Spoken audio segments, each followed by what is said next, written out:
오늘 로마서 12장 15절 말씀 가지고 장래 그 거룩한 연대라는 제목의 주님의 말씀 함께 나누도록 하겠습니다. 우리 옆에 있는 분들과 같이 인사할까요? 이번 한 주도 수고 많으셨습니다. 여러분, 이번 한 주도 정말 수고 많으셨습니다. 날씨가 덥기도 하고 또 갑자기 비가 오기도 하는 더운 날과 습한 날의 연속이었지만 우리는 어김없이 또 이번 주에도 금요일에 이 자리에 모여서 함께 기도할 수 있고 또 하나님의 말씀을 들을 수 있고 함께 찬양할 수 있습니다. 우리에게 이 평범한 일주일이 누군가에게는 그토록 바라던 한 주일런지 모릅니다. 주어진 하루하루 선물과 같이 여기며 감사함으로 살아가는 우리 모든 성도님들 되시길 진심으로 축복합니다. 아마 누구나 장래에 대한 여러 가지 에피소드가 아마 있으실 겁니다. 오늘 경조부 주간 우리 금요기도회로 이렇게 드리고 있는데요. 우리 여러분들 이게 하얀 옷 입고 앉아 계시는 것만 봐도 마음이 참 기쁩니다. 마음이 참 든든합니다. 저도 사역을 하면서 장래 설교를 몇 번을 했나 이렇게 찾아보니까 전 다 저장해 놓거든요. 331번 했더라고요. 장례를. 331번 이제 장례 설교를 했습니다. 하지만 331회를 해도 늘 긴장되는 것이 장례입니다.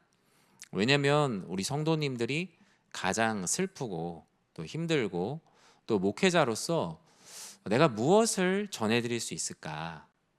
사람의 위로뿐만이 아니라 정말 하나님께서만 주시는 그 신적 위로를 어떻게 말씀을 통해서 또 한 번 잡아드리는 손을 통해서 또 한 번 안아주고 한마디 말하는 것에도 그 많은 고민을 가지고 또 한마디를 건네게 됩니다. 그것은 비단 꼭 목회자뿐만이 아니라 여러분들도 아마 장례식장에 가서 말을 하실 때 뭐 입에서 나오는 대로 그냥 막 하진 않을 거예요. 아마 많은 고민들, 그 악수를 하면서 상주나 그 장례를 치르는 가족들에게 그 한마디를 할 때 마음속에서 몇 번의 필터를 거쳐서 아마 그 위로의 말들을 아마 하실 겁니다.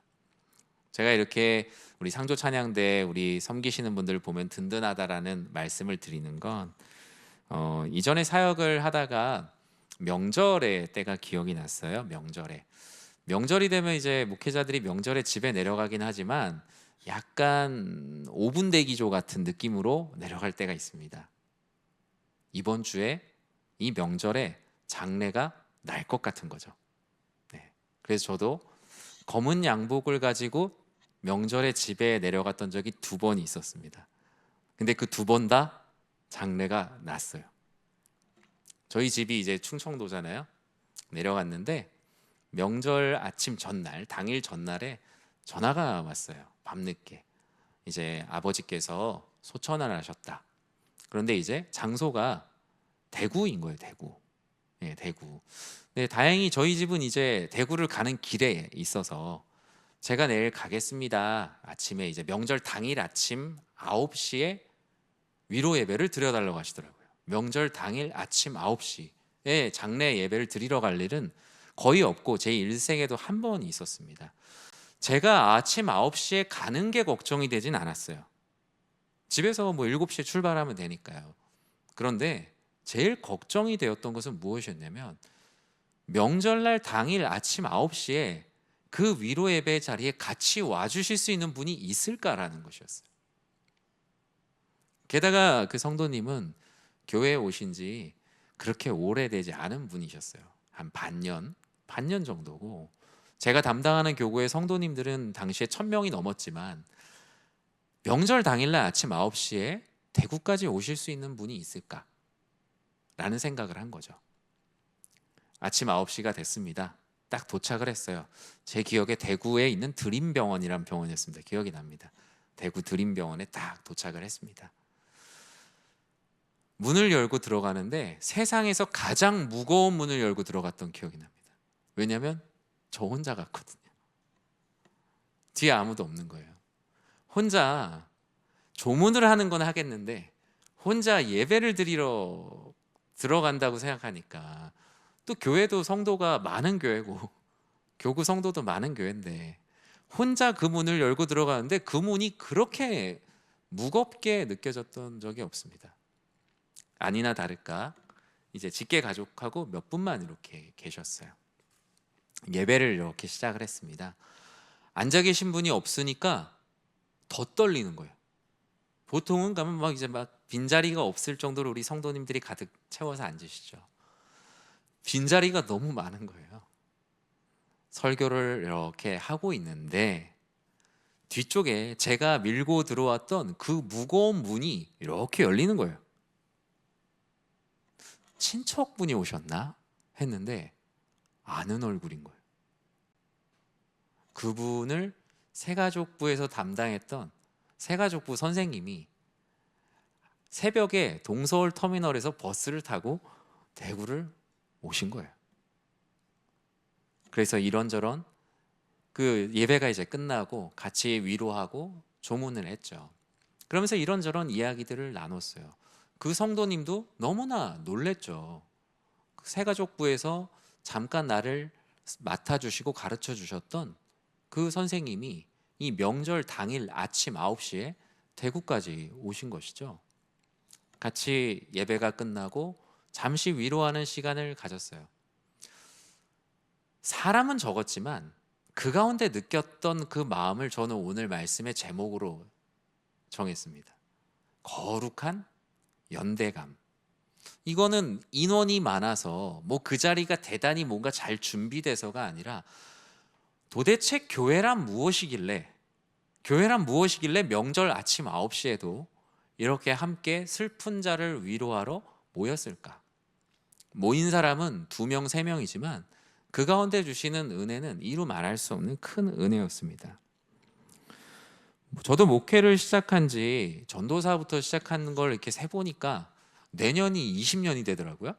네, 내년에 이제 저도 이 계열에 상당히 이제 시간은 제법 있었다는 생각이 들었습니다. 그런데 그 20년의 시간 속에서도 장래의 풍경은 정말 많이 변했습니다. 과거 사회 공동체, 교회 공동체에서의 장래는 온 마을과 공동체가 며칠 밤낮을 함께 먹고 울며 사람이 감당할 수 없는 슬픔의 짐을 함께 나눴습니다. 유대인들도 2000년 전에 장례를 지낼 때에는 7일의 장례를 지냈다라고 말합니다. 첫 3일의 장례는 떠난 사람과 그 사람의 삶을 애도하며 울어줬대요. 그래서 잘 우는 전문 통곡꾼을 고용을 했습니다. 예, 전문적으로 잘 우는 사람이 있어요. 그러니까 뭐 이렇게 리얼하게 우는 사람을 얘기하는 게 아니라 그 장례 전체를 애도하는 어떤 분위기로 이렇게 잘 끌어갈 수 있는, 지금으로 얘기하면 장례 지도사 같은 그런 전문적인 직업을 가진 분들이 있었습니다. 그리고 나흘째가 되면 유대인들은 완전히 그 사람은 죽었다라고 생각을 했죠. 나흘째가 되면 떠난 이를 위해 이제 울지 않고 남은 이들을 위해 같이 울었어요. 남은 이들을 위해. 남은 상황들이 어때요? 다 다를 수 있잖아요. 어린 나이에 부모님을 떠나보낸 자녀의 가정도 있을 것이고, 또 각자마다 사연 없는 죽음이 어디 있겠습니까? 남은 자들이 그 슬픔 가운데 같이 울어주고 이야기를 들어주는 시간을 통해서 일상으로 잘 돌아갈 수 있도록 돕는 시간을 가졌어요. 즉 장례는 떠난 이의 삶을 애도하고 남은 이들이 일상을 돌아갈 수 있도록, 특히 우리 믿는 자들에겐 일상으로 돌아가는 것 이상 영원한 소망, 그 천국 소망이 있다는 것을 전하는 것이 장례를 통한 위로입니다. 그러나 오늘날 우리가 마주한 현실은 사실 그렇지가 않습니다. 극도의 개인화, 원자화, 파편화된 시대를 우리는 살아가고 있습니다. 물질주의와 효율성이란 이름하에 장래의 진정한 가치와 의미는 아주 빠르게 저물어가고 있습니다. 장례를 꼭 3일을 드리는 것이 완전한 것이다라고 말할 수는 없지만, 이제 아마 앞으로는 입관과 발인을 거의 이제 같이 하는 시대로 우린 점점 가까워져 가고 있고, 그런 장례를 이미 많이 보고 있습니다. 아마 앞으로 5년, 10년 안에 사흘장이라는 것도 이젠 점점 많이 줄어드는 모습을 여러분들은 보게 될 것입니다. 이제 장래는 어느 한 가문의 일도 아닌 한 가정의 일로 축소되었고, 한 가정의 일도 아닌 이제 한 개인의 일로 점점 축소되어져 가고 있습니다. 코로나 시대를 지내오면서 이제 사람들은 타인의 기쁨도 타인의 슬픔에도 깊이 관여하지 않는 제3자, 전지적 시점에서 이 시대를 살아가고 있다는 것은 이 시대가 얼마나 삭막한지를 보여주고 있습니다. 마치 그런 것이 그 기쁨에도 그렇게 깊이 관여하지 않고 슬픔에도 그렇게 깊이 관여하지 않는 것이 너무나 세련되고 합리적인 것처럼 포장되는 시대를 우리는 살아가고 있습니다. 사실은 인간성이 벗겨지고 있는 건데 세련된 포장지를 우리가 포장되고 있다라고 생각하며 살지요. 직접 찾아가는 장례의 자리보다 이제는 부조금만 보내는 비대면 경조가 어느새 당연해졌고, 기뻐할 일, 자랑할 일들은 수많은 사람들에게 과시되고 SNS를 통해 빠르게 공유되지만, 정말 부활의 소망과 은혜, 위로가 필요한 자리는 그 어느 때보다 황폐해진 자리, 올 사람이 없어서 장례의 사흘을 보낼 이유가 없어진 시대를 우리는 살아가고 있습니다. 우리는 이런 시대의 황폐함 속에 교회는 무언가 다르구나, 그들은 예수를 그리스도로 믿는 공동체는 도대체 무엇이길래 저들은 그 슬픔의 자리에서 어떻게 저렇게 신비한 연대를 이루고 있을까? 전 사실 장례 예배를 드리러 갈 때마다 그 신비함을 느낍니다.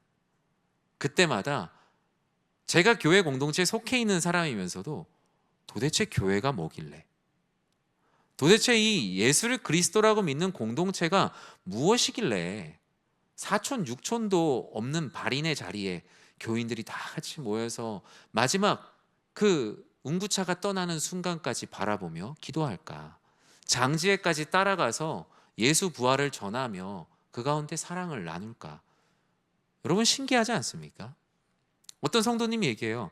제가 육촌 그 가족 장례에도 끝까지 안 갔는데 교회에서 항상 장례할 때 마지막 그 하간 예배까지 가서 그 같이 말씀을 전하고 사랑을 나누는 것을 보면 참 교회라는 공동체가 신기하다는 것이죠.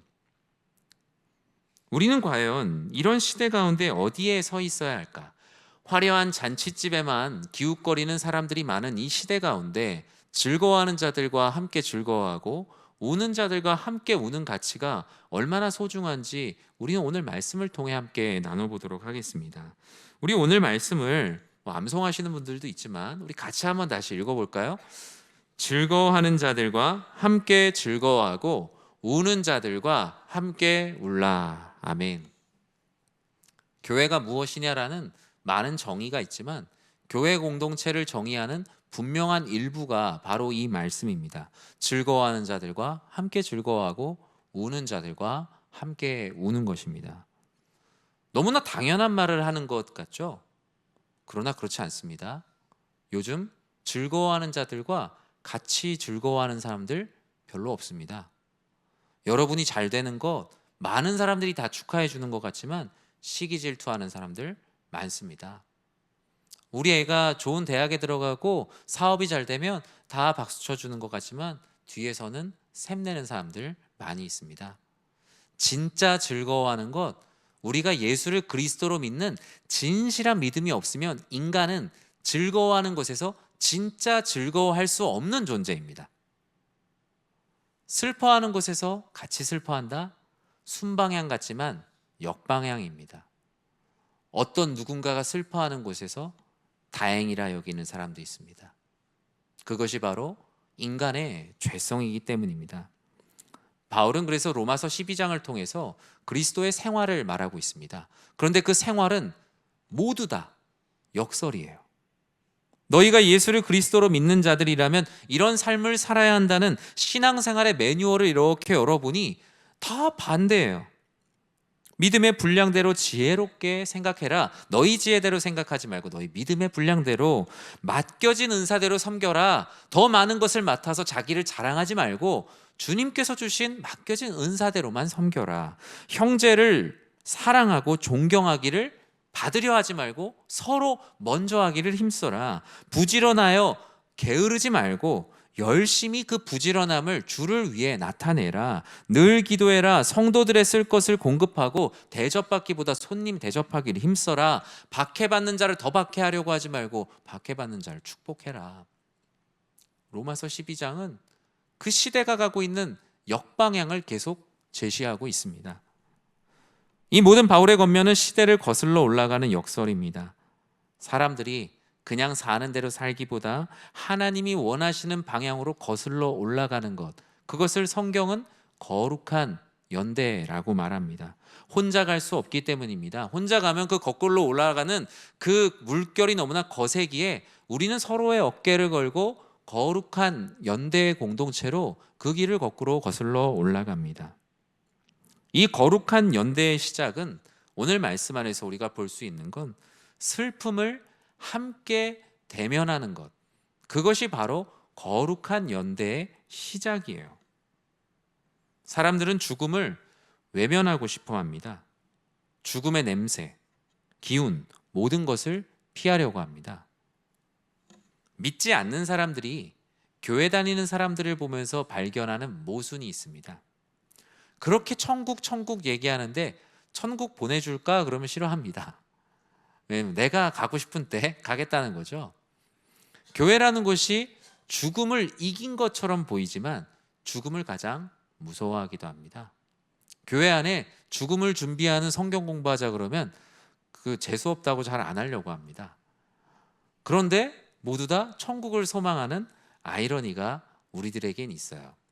그런데 죽음을 두려워하는 것, 여러분 너무 죄책감 갖지 마십시오. 죽음을 두려워하는 건 당연한 겁니다. 우리는 하나님이 아니기 때문입니다. 근데 그 두려워하는 것을 예수님께서 십자가에 못 박혀 죽으심으로 우리를 대신하셔서 두려워하시고 이기셨거든요. 그래서 우리가 그것을 믿고 소망하며 여전히 떨리지만 떨리는 마음으로 덜덜덜덜 떨면서 살아가는 게 사실 신앙생활이죠. 주님께서 그렇게 하셨다는 것을 믿고 나아가는 겁니다. 성경은 초상집의 영적인 복과 지혜를 하나님께서 감추어 두셨다라고 성경 곳곳에서 말씀하셨어요. 전도서 7장 2절에서 4절 말씀이 이를 증명하는데요. 제가 현대인의 성경으로 한번 같이 봤으면 좋겠어서 2절에서 4절까지 앞에 있는 화면을 보고 같이 한번 읽어보도록 하겠습니다. 초상집에 가는 것이 잔치집에 가는 것보다 나으니 모든 사람의 끝이 이와 같이 됨이라. 산자는 이것을 그의 마음에 둘지어다. 슬픔이 웃음보다 나음은 얼굴에 근심하는 것이 마음에 유익하기 때문이라. 지혜자의 마음은 초상집에 있으되 우매한 자의 마음은 혼인집에 있느니라. 다른 버전으로 제가 더 한번 읽어드리겠습니다. 잘 들어보세요. 초상집에 가는 것이 잔치집에 가는 것보다 낫다. 모두 죽을 수밖에 없으니 살아있을 때 이것을 명심하는 것이 좋다. 슬픔이 웃음보다 나은 것이 있는데 슬픔으로 인해서 새로운 것을 깨달을 수 있기 때문이다. 지혜로운 사람은 죽음에 대해서 많이 생각하지만 어리석은 사람은 눈앞에 보이는 살아가는 일, 즐거움밖에 생각하지 못한다. 이것이 솔로몬을 비롯한 주님께서 세우신 지혜자들을 통해 주시는 인간의 한계요, 인간의 마음이었습니다. 그런데 왜 지혜자의 마음이 초상집에 있다라고 말합니까? 슬픔을 함께 대면하는 거룩한 연대의 시작에 하나님이 숨겨놓으신 놀라운 지혜와 비밀이 있기 때문입니다. 어떤 비밀이 있죠? 여러분 장례식장에서 좀 뭘 깨달으세요? 열심히 살아봐야 소용없다 뭐 이런 생각하시지 않으시죠? 뭘 깨달으세요? 여러분 어떤 은혜를 받으세요? 뭐 설교 이런 거랑 상관없이 장례식장 갔다 오면 어떤 마음이 드세요? 여러분 말씀하셨다 치고 보통 그렇습니다. 아, 인생이 되게 덧없구나. 그리고 사람은 되게 유한한 존재구나.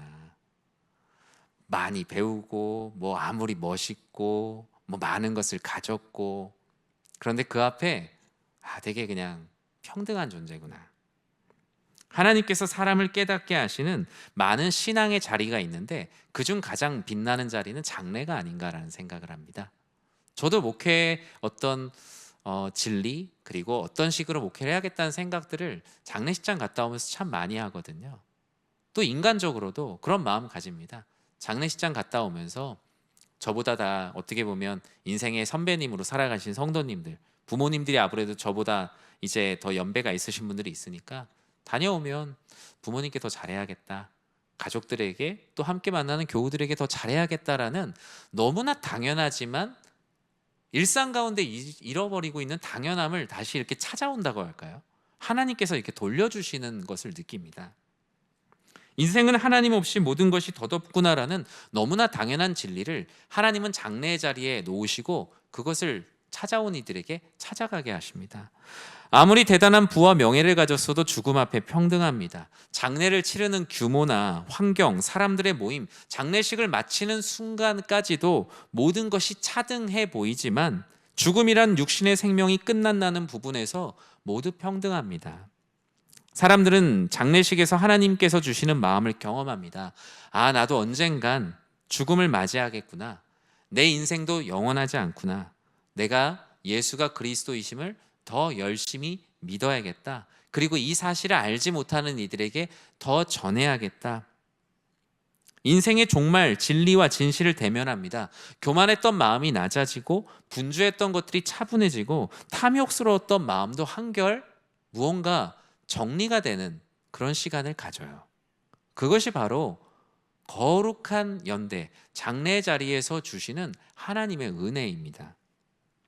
또한 이 생의 자랑보단 영원한 생명, 하늘나라를 소망하게 됩니다.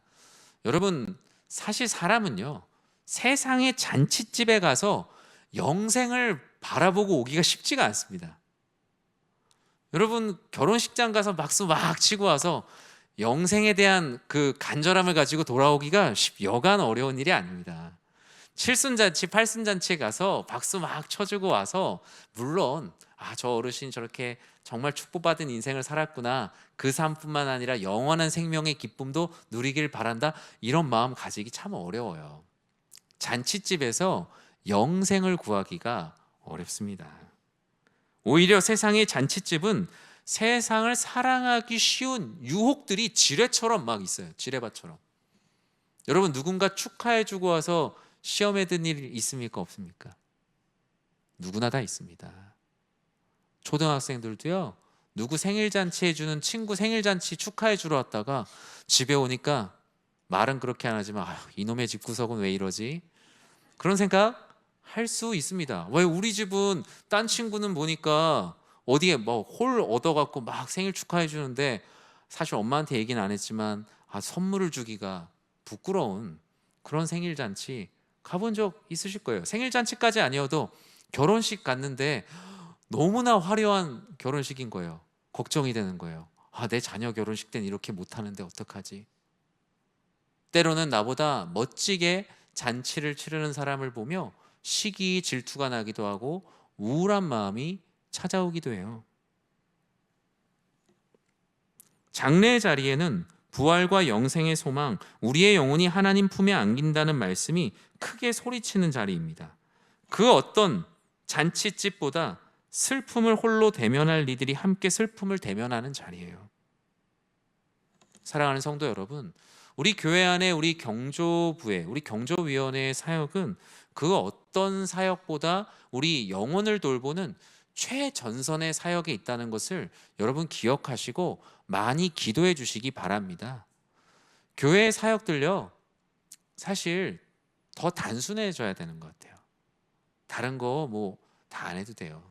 그런데 정말 슬픔 가운데 있는 자들을 위로하는 것, 그리고 정말 기뻐하는 이들을 위해서 시기질투하지 않고 진짜 기뻐해 줄 수 있는 것, 그것만으로 내가 이 공동체의 일원으로서 얼마나 큰 기쁨과 평안을 누리는지 모릅니다. 세상에서 나를 진심으로 축하해 줄 수 있는 사람 없는데 우리 교회 성도님들은 나를 진심으로 축하해 주더라. 다른 사람들은 시기하고 질투하는데 나를 너무나 선선한 마음으로 나에게 일어난 일을 기뻐해 주더라. 나에게 일어난 슬픈 일들, 누군가는 저 사람 저렇게 하더니 저럴 줄 알았어라고 함부로 얘기하는 사람들도 있는데 내 슬픔에 그 기쁨을 아는 사람들이 나의 교우들이더라. 저는 우리 사랑하는 성도님들이 그런 거룩한 연대의 발걸음을 이어가는 우리 믿음의 공동체가 되길 진심으로 축원합니다. 오늘 본문은 거룩한 연대의 완성을 즐거워하는 자들과 함께 즐거워하고 특히 우는 자들과 함께 울라라고 말합니다. 이 거룩한 연대의 완성이란 많은 갈등 가운데 있는 사람들을 하나로 봉합하기도 하며 서로 시기 질투하고 있는 사람을 화해하기도 하는 역사가 바로 우는 자들과 함께 울 때 일어난다는 것이죠. 예전에 한 목사님께서 이런 간증을 하시는 얘기를 들었습니다. 그 교회는 장로님을 한 분을 뽑는다고 합니다. 한 분. 한 분을 뽑는데 또 이게 장로님이 장로님으로 입후보할 수 있는 연령이 제한이 있대요. 57세였는지 58세였는지 그래요. 그래서 7년 정도를 마지막에 좀 잘 할 수 있게, 그래서 65세가 이제 장로님 은퇴여서 한 58세 정도의 마지막으로 장로를 입후보할 수 있다라고 해요. 그런데 이제 아주 친한 절친 성도님이 계셨다고 합니다. 그런데 이제 한두 살 정도 차이 나는 이제 분들이신데 어릴 때부터 교회 안에서 늘 같이 자란 거죠. 근데 이분들이 이전에 이제 장로 임직 투표 때 한 두 번씩 서로 떨어지신 거예요. 그런데 이제 두 분에게 마지막 기회가 남은 거예요. 마지막 기회. 그런데 이 교회는 장로님 몇 분 뽑는다고요? 한 분을 뽑는 거예요.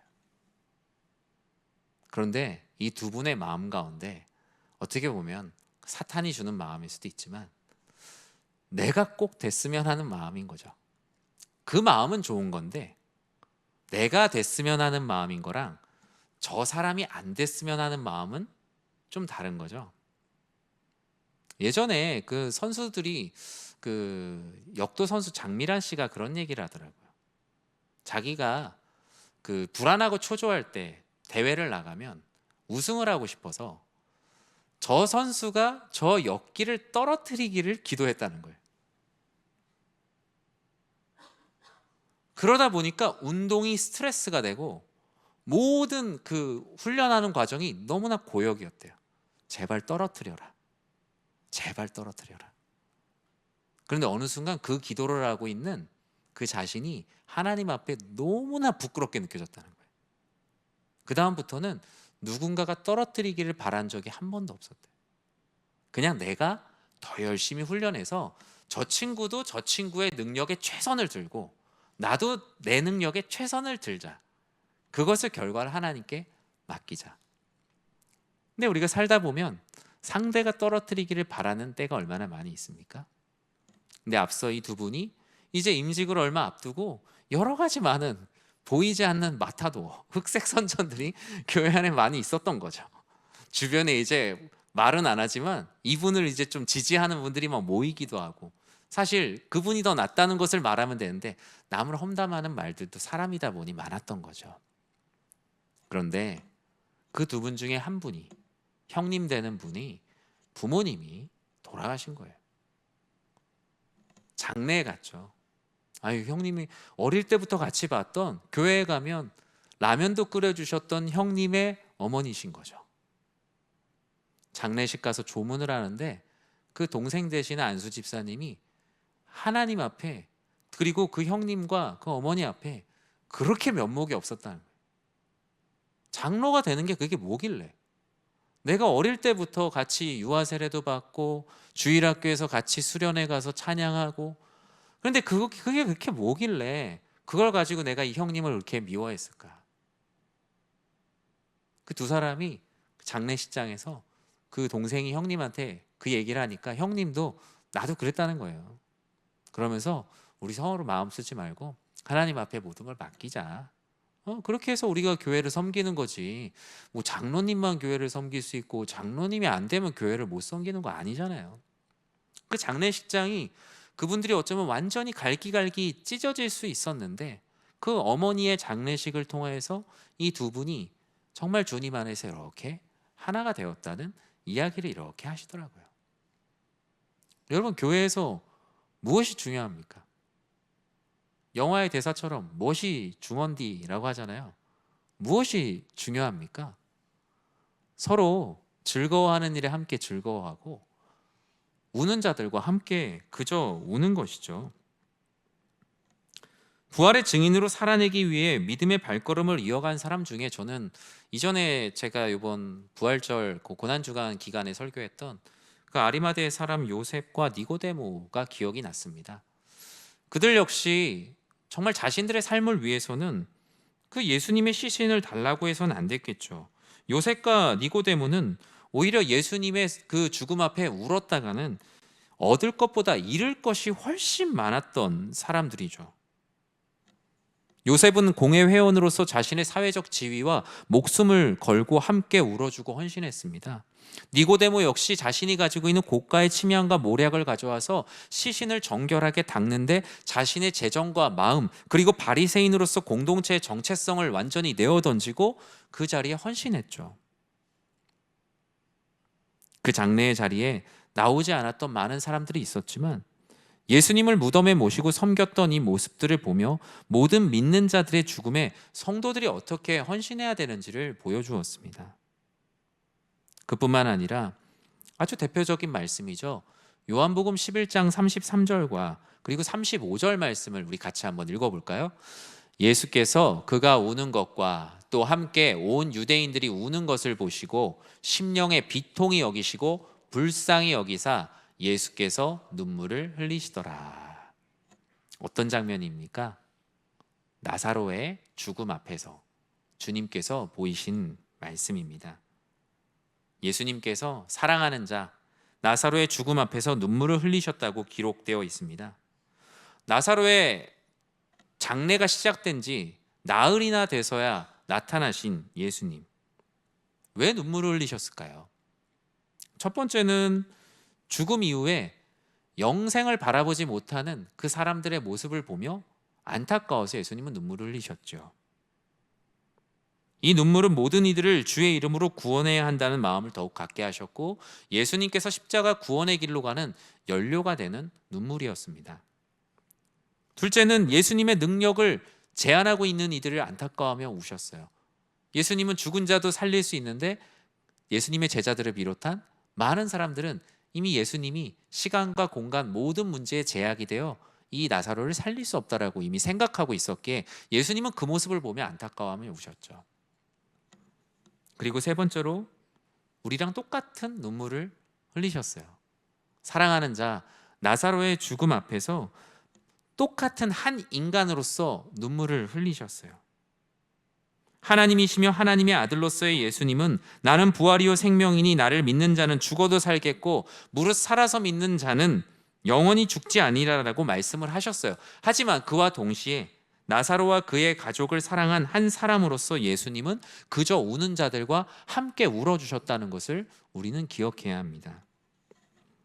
우리는 장례의 자리에서 어떤 모습으로 서 있습니까? 얼마 전에 장례식장에서 하면 안 되는 행동이라는 글을 한번 봤어요. 뭐 이런 거예요. 다 맞는 건 아니지만 슬픔 당한 자의 입장에서 위로하라는 내용이 이 글의 핵심인데, 첫째, 가족을 떠나보낸 사람에게 자기 기준에서 호상이라는 말을 절대로 하지 말 것. 둘째, 가족을 위로하는 것보다 위로하는 이들이 모인 교제가 주가 되어서 주객이 전도되지 않도록 할 것. 셋째, 고인의 사망 원인을 가족들에게 꼬치꼬치 캐묻지 말 것. 넷째, 가족들과 조문객들에게 명함을 돌리지 말 것. 다섯째, 지쳐있는 상주를 붙잡고 본인 이야기 일장연설을 하지 말 것. 여섯 번째, 제일 중요합니다. 장례식장과 식장 음식에 대해서 불평불만하지 말 것. 우리 믿는 사람들은 이것과 비교할 수 없는 하지 말 것이 아니라 해야 할 것이 있습니다. 우는 자들과 함께 우는 겁니다. 진정으로. 그냥 보여주기 위한 거 말고요. 나사로의 죽음 앞에 눈물을 흘리신 예수님을 여러분이 장례식에서 기억해야 되는 그 모습이 바로 그 모습을 여러분 기억해야 합니다. 죽음 앞에 어찌할 수 없는 가족들을 위해 여러분 마음으로 울어주십시오. 가서 눈물을 흘리냐 안 흘리냐가 중요한 것이 아니라 죽음 뒤에 무엇이 있는지 알지 못하는 사람들이 있다면 사랑과 위로를 담아 예수 부활과 소망을 말씀과 기도와 사랑으로 여러분들이 보여주시면 됩니다. 말씀을 맺습니다. 오늘 우리 경조부 주간 금요기도회로 모였습니다. 저는 우리 섬기는 우리 상조 찬양대 우리 경조위원들 모두가 바로 눈물을 흘리시는 그 예수님의 심상을 기억하며 사역하시는 모두가 되시길 진심으로 축복합니다. 그 모습을 통해서 믿지 않는 사람들이 저들은 누구이기에, 저들은 우리 가족과 어떤 관계이길래 이렇게 함께 슬퍼해 줄 수 있는가? 그리고 슬픔 가운데 어떻게 저렇게 소망을 가질 수 있는가? 믿지 않는 이들에게 믿는 자들이 무엇인지를 보여줄 수 있는 창문과 같은 역할을 하는 것이 교회의 경조의 사역입니다. 교회의 장례는 일반적인 상조 서비스가 아닙니다. 세상의 장례는 인간적인 예식, 절차, 돈의 계산으로 끝나는 일종의 비즈니스일 수 있지만, 예를 갖추고 그분들도 최선을 다해 섬기시지만 그 안에 우리는 예수님의 눈물을 전할 수 있는 사람들이 되어야 합니다. 우리 교회의 경조 사역이 바로 이렇게 주님이 흘리신 눈물로 함께 울어주는 사역, 주님의 눈물이 흘러가는 통로가 되어야 합니다. 믿지 않는 이들이 교회란 무엇인가라고 묻는다면 즐거워하는 자들과 함께 즐거워하고 우는 자들과 함께 우는 예수를 그리스도로 고백하는 공동체라고 말할 수 있을 것입니다. 내 몸 하나 돌보기도 피곤하고 지친 일상 속에서 성도의 슬픔이 들려올 때 가장 먼저 또 그리고 가장 나중까지 섬겨주시는 우리 섬김의 일꾼들에게 우리 교회의 성도님들을 대신해서 감사의 말씀을 드립니다. 그리고 교회의 모든 장례 가운데 어느 누구도 외로운 분이 없도록 내가 모르더라도 먼저 가서 기도해 줄 수 있는 그런 우리 선한 성도님들이 되시길 주님의 이름으로 간절히 축원합니다. 우리 고린도후서 1장 4절 말씀 함께 읽고 찬양하도록 하겠습니다. 우리의 모든 환난 중에서 우리를 위로하사 우리로 하여금 하나님께 받는 위로로서 모든 환난 중에 있는 자들을 능히 위로하게 하시는 이시로다. 아멘.